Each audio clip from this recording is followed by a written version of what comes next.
ಕುರ್ಚಿ ಕದನ ಸಿದ್ದರಾಮಯ್ಯ ಪರ ರಾಜಣ್ಣ ಬ್ಯಾಟಿಂಗ್ ಮಾಡ್ತಾನೆ ಇದ್ದಾರೆ. ಸಿಎಂ ಸಿದ್ದರಾಮಯ್ಯ ಪರವಾಗಿಯೂ ಪತ್ರದಲ್ಲಿ ಉಲ್ಲೇಖ ಮಾಡಿದ್ದಾರೆ. ಅಹಿಂದ ನಾಯಕ ಸಿದ್ದರಾಮಯ್ಯ ನೇತೃತ್ವದಲ್ಲೇ ಪಕ್ಷ ಗೆಲುವು ಕಂಡಿದ್ದು. ಸಿದ್ದರಾಮಯ್ಯನವರ ನೇತೃತ್ವದಲ್ಲಿ 2013-2023ರಲ್ಲಿ ಪಕ್ಷ ಅಧಿಕಾರಕ್ಕೆ ಬಂತು. ಸಿದ್ದರಾಮಯ್ಯನವರು ಕೈ ಬಿಟ್ರೆ ಪಕ್ಷಕ್ಕೆ ಹೊಡೆತ ಕಟ್ಟಿಟ್ಟ ಬುತ್ತಿ ಅಂತ ಹೇಳಿದ್ದಾರೆ. ಸಿದ್ದರಾಮಯ್ಯನವರ ಕೈ ಬಿಡದಂತೆ ವರಿಷ್ಠರಿಗೆ ರಾಜಣ್ಣ ಮನವಿ ಮಾಡಿದ್ದಾರೆ. ಸಿದ್ದರಾಮಯ್ಯನವರ ಪರ ಅವರು ಮಾತಾಡ್ತಿರೋದಿದೆ ಮೊದಲೇನಲ್ಲ. ಹಾಗಾಗಿ ಈ ಬಾರಿಯೂ ಕೂಡ ಲೆಟರ್ ಮೂಲಕ ಅವರನ್ನ ಬೆಂಬಲಿಸಿ ಪತ್ರವನ್ನ ಬರೆದಿರುವಂಥದ್ದು ರಾಜಣ್ಣ. 2013ರಲ್ಲಿರ್ಬೋದು, 2023ರಲ್ಲಿ ಇರ್ಬೋದು, ಸಿಎಂ ಸಿದ್ದರಾಮಯ್ಯನವರ ನೇತೃತ್ವದಲ್ಲೇ ಕಾಂಗ್ರೆಸ್ ಅಧಿಕಾರಕ್ಕೆ ಬಂದಿರೋವಂಥದ್ದು. ಅವರನ್ನ ನೀವೇನಾರ ಕೈ ಬಿಟ್ರೆ ಕಾಂಗ್ರೆಸ್ ಗತಿ ಅದೋ ಗತಿ ಅನ್ನೋ ರೀತಿಯಲ್ಲಿ ರಾಜಣ್ಣ ವರಿಷ್ಠರಿಗೆ ಮನವಿ ಮಾಡ್ಕೊಂಡಿದ್ದಾರೆ.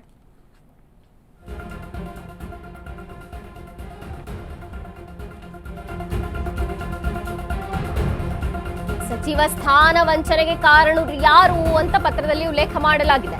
ರಾಹುಲ್ ಗಾಂಧಿ ಭೇಟಿಗೆ ಸಮಯ ಕೇಳಿದ್ದಾರೆ KN ರಾಜಣ್ಣ ಅವರು. ತನ್ನ ಹೇಳಿಕೆ ಕುರಿತವೂ ಕೂಡ ಸ್ಪಷ್ಟೀಕರಣ ನೀಡಿದ್ದಾರೆ ಪತ್ರದಲ್ಲಿ. ಕಳೆದ ತಿಂಗಳ 17ರಂದು ಪತ್ರ ಬರೆದಿದ್ದಂತಹ KN ರಾಜಣ್ಣ ಇದೀಗ ಮತ್ತೆ ಪತ್ರ ಬರೆದಿದ್ದಾರೆ. ಮಾಧ್ಯಮದವರು ಕೇಳಿದಂತಹ ಪ್ರಶ್ನೆ ಹಾಗೂ ಉತ್ತರ ಎರಡನ್ನೂ ಉಲ್ಲೇಖ ಮಾಡಿ ಪತ್ರದಲ್ಲಿ ಬರೆದಿದ್ದಾರೆ. ಸುಮಾರು 8 ಪುಟಗಳ ಸುದೀರ್ಘ ಪತ್ರ ಇದು. ನೇರವಾಗಿ ದೆಹಲಿಗೆ ಬಂದು ನಿಮ್ ಜೊತೆ ಮಾತನಾಡೋದಕ್ಕೆ ನಂಗೆ ಅವಕಾಶ ಕೊಡಿ. ರಾಹುಲ್ ಗಾಂಧಿ ಭೇಟಿಗೆ ಸಮಯವನ್ನ ಕೇಳಿದ್ದಾರೆ KN ರಾಜಣ್ಣ. ಸಚಿವ ಸ್ಥಾನ ವಂಚನೆಗೆ ಕಾರಣ ಏನು ಅಂತ ನಾನು ತಿಳಿಸ್ತೀನಿ. ಪತ್ರದಲ್ಲಿ ಅದನ್ನು ಉಲ್ಲೇಖ ಮಾಡಿದ್ದಾರೆ. ಜೊತೆಗೆ ರಾಹುಲ್ ಗಾಂಧಿಯನ್ನ ಭೇಟಿ ಮಾಡೋದಕ್ಕೆ ನನಗೆ ಅವಕಾಶ ಮಾಡಿಕೊಡಿ, ಸಮಯ ಮಾಡಿಕೊಡಿ, ನಾನು ದೆಹಲಿಗೆ ಬಂದು ನಿಮ್ಮನ್ನು ಭೇಟಿ ಆಗ್ತೀನಿ, ಸಾಕಷ್ಟು ವಿಚಾರ ಮಾತನಾಡೋದಿದೆ ಅಂತ ಪತ್ರದಲ್ಲಿ ಮನವಿ ಮಾಡಿದ್ದಾರೆ. ಕಳೆದ ತಿಂಗಳು ಕೂಡ 17ನೇ ತಾರೀಕು ಪತ್ರವನ್ನ ಬರೆದಿದ್ರು KN ರಾಜಣ್ಣ. ಇದೀಗ ಸುದೀರ್ಘವಾಗಿ ಮತ್ತೆ ಪತ್ರವನ್ನ ಬರೆದಿದ್ದಾರೆ. ಸುಮಾರು 8 ಪುಟಗಳ ಪತ್ರ ಇದು. ಸುದೀರ್ಘ ಪತ್ರವನ್ನ ಬರೆದು ಮನವಿ ಮಾಡಿದ್ದಾರೆ. ನೇರವಾಗಿ ದೆಹಲಿಗೆ ಬಂದು ನಂಗೆ ಮಾತನಾಡ್ತೀನಿ, ನನಗೆ ಅವಕಾಶ ಕೊಡಿ, ರಾಹುಲ್ ಗಾಂಧಿ ಅವರೇ ನಿಮ್ಮ ಭೇಟಿಗೆ ಸಮಯ ಕೊಡಿ ಅಂತ KN ರಾಜಣ್ಣ ಇದೀಗ ಕೇಳಿರುವಂತದ್ದು. KN ರಾಜಣ್ಣನವರ ಈ ನಡೆ ಬಹಳಷ್ಟು ಚರ್ಚೆಗೆ ಕಾರಣವಾಗ್ತಿದೆ ಕಾಂಗ್ರೆಸ್ ಸರ್ಕಾರದಲ್ಲಿ. ನಿನ್ನೆ DCM DK ಶಿವಕುಮಾರ್ ಹಾಗೂ ರಾಜಣ್ಣನವರ ಭೇಟಿ ಕೂಡ ಸಾಕಷ್ಟು ಚರ್ಚೆಯನ್ನ ಉಂಟು ಮಾಡಿತ್ತು. ಆದರೆ ಇದೀಗ ಮತ್ತೆ ಅವರ ಮೇಲೆ DK ಶಿವಕುಮಾರ್ ಅವರ ಮೇಲೆ ಆರೋಪವನ್ನ ಮಾಡಿರೋವಂಥದ್ದು. ಒಂದು ಕಡೆ ಕಾಂಗ್ರೆಸ್ನಲ್ಲಿ ರಾಜ್ಯ ರಾಜಕೀಯದಲ್ಲಿ ಜೊತೆಗೆ ಕರ್ನಾಟಕದ ಅಭಿವೃದ್ಧಿಯಲ್ಲಿ ಡ್ಯಾಮೇಜ್ ಆಗ್ತಿರೋವಂಥದ್ದು. ನಾಯಕರ ಕುರ್ಚಿ ಕಿತ್ತಾಟದಿಂದ ಅಭಿವೃದ್ಧಿಯ ಕಡೆ ಇವರು ಎಷ್ಟು ಗಮನ ಹರಿಸ್ತಿದ್ದಾರೆ ಅನ್ನೋದು ಸಾರ್ವಜನಿಕರ ಮೂಲಭೂತ ಪ್ರಶ್ನೆ. ಆದರೆ ಮತ್ತೊಂದು ಕಡೆ ಇವರಿವರ ಮಧ್ಯೆನೇ ಒಗ್ಗಟ್ಟಿಲ್ಲ. CM ಆಪ್ತರು DCM ಬಗ್ಗೆ ಹೀಗೆ ವಾಗ್ದಾಳಿಯನ್ನ ಮಾಡ್ತಿದ್ದಾರೆ. ಎಷ್ಟಿದ್ರ ಬಗ್ಗೆ ಹೆಚ್ಚಿನ ಮಾಹಿತಿಯನ್ನ ನೀಡೋದಕ್ಕೆ ನಮ್ಮ ಪ್ರತಿನಿಧಿ ದೀಪಾ ನೇರ ಸಂಪರ್ಕದಲ್ಲಿದ್ದಾರೆ. ಎಸ್ ದೀಪಾ, ಒಂದು ಕಡೆ ಇವರ ಕುರ್ಚಿ ಕಿತ್ತಾಟ ಮುಂದುವರಿತಿದೆ, ಇನ್ನೊಂದು ಕಡೆ ಮೇಲ್ನೋಟಕ್ಕೆ ಮಾತ್ರ ಇವರು ಒಗ್ಗಟ್ಟಿನ ಮಂತ್ರವನ್ನ ಜಪಿಸ್ತಿದ್ದಾರೆ ಅನ್ನೋ ರೀತಿ ಕಾಣ್ತಿದೆ. ಈಗ CM ಆಪ್ತರು ನೇರವಾಗಿ DCM ಬಗ್ಗೆನೇ ವಾರನ್ನ ಮಾಡ್ತಿರೋವಂಥದ್ದು, ಲೆಟರ್ ವಾರನ್ನ ನಡೆಸಿರುವಂಥದ್ದು. ಏನಿದೆ ಇದ್ರ ಬಗ್ಗೆ ಹೆಚ್ಚಿನ ಮಾಹಿತಿ ದೀಪಾ?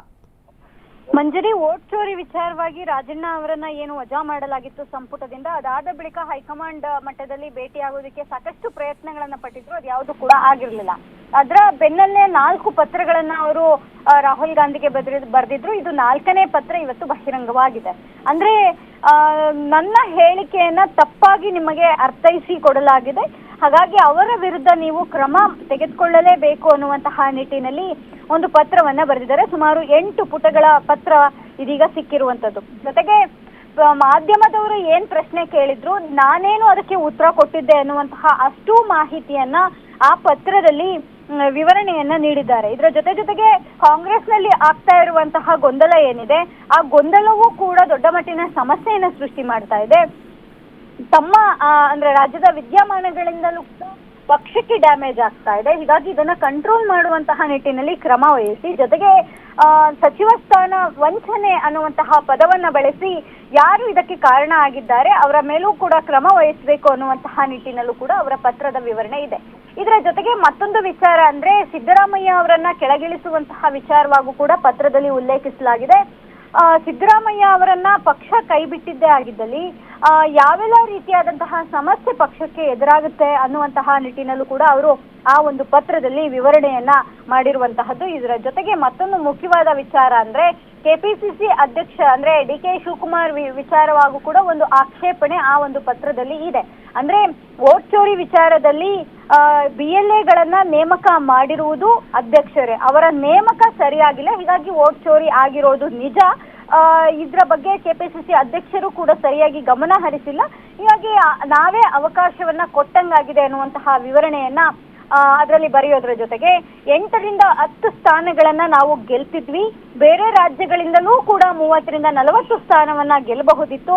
ಅವಾಗ ಪ್ರಧಾನಿ ಮೋದಿ, ನರೇಂದ್ರ ಮೋದಿ ಏನಿದ್ದಾರೆ ಪ್ರಧಾನಿಯೇ ಆಗ್ತಾ ಇರ್ಲಿಲ್ಲ ಅನ್ನುವಂತಹ ವಿವರಣೆ. ಅಂದ್ರೆ ಇದು ಕೇವಲ ಕರ್ನಾಟಕ ಅಷ್ಟೇ ಅಲ್ಲ, ಇಡೀ ದೇಶದಲ್ಲಿ ಈ ರೀತಿಯಾದಂತಹದ್ದು ಆಗಿರುವಂತಹದ್ದು BLAಗಳ ನೇಮಕದಿಂದಲೇ. ಸರಿಯಾಗಿ ನೇಮಿಸಿದ್ರೆ ಈ ರೀತಿಯಾದಂತಹ ಪರಿಸ್ಥಿತಿ ಬರ್ತಿರ್ಲಿಲ್ಲ ಅನ್ನುವಂತಹ ನಿಟ್ಟಿನಲ್ಲಿ ಒಂದಿಷ್ಟು ವಿವರಣೆಯ ಜೊತೆಗೆ ತಾವು 2 ವರ್ಷಗಳ ಕಾಲ ಏನು ಸಚಿವ ಸ್ಥಾನದಲ್ಲಿ ಇದ್ದೆ, ಸಚಿವನಾಗಿ ಕೆಲಸ ನಿರ್ವಹಿಸಿದ್ದೆ, ತಮ್ಮ ಮೇಲೆ ಯಾವುದೇ ರೀತಿಯಾದಂತಹ ಭ್ರಷ್ಟಾಚಾರ ಇಲ್ಲ, ಜೊತೆಗೆ ಸಹಕಾರ ಕ್ಷೇತ್ರದಲ್ಲಿ ಮೀಸಲಾತಿ ತಂದಿದ್ದೇನೆ, SC SC ಮೀಸಲಾತಿ, ಮಹಿಳಾ ಮೀಸಲಾತಿ ಕೊಟ್ಟಿದ್ದೇನೆ, ರಾಜ್ಯಾದ್ಯಂತ ಇದರಿಂದ 1 ಲಕ್ಷ ಕಾರ್ಯಕರ್ತರಿಗೆ ಅನುಕೂಲ ಆಗಿದೆ, ಹಾಸನ ಉಸ್ತುವಾರಿಯಾಗಿ ಹಳೆಯ ಮೈಸೂರು ಭಾಗದಲ್ಲಿ ಹಾಸನ ಗೆಲ್ಲುವಂತೆ ಮಾಡಿದ್ದೇನೆ.